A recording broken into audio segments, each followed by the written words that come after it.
Appel à la grève générale vendredi en Tunisie.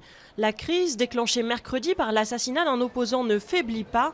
Des heurts ont opposé police et manifestants à Tunis.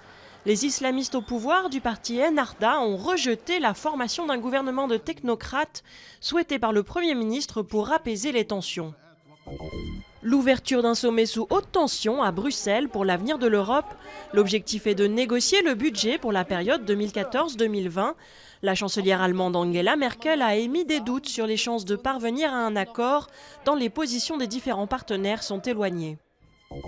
Les salaires des fonctionnaires à nouveau gelés en 2013.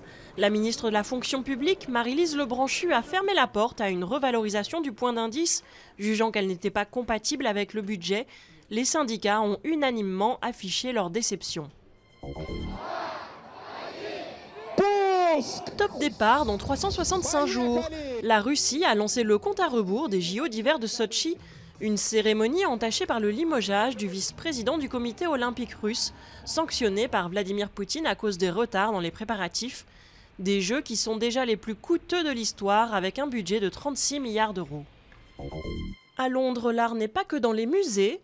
Dans le quartier branché de Shoreditch, une agence propose aux touristes une visite guidée consacrée au street art, à la découverte d'œuvres d'inconnus, à celle des graffeurs les plus en vue, comme le portugais Vils ou l'australien Jimmy Cochrane.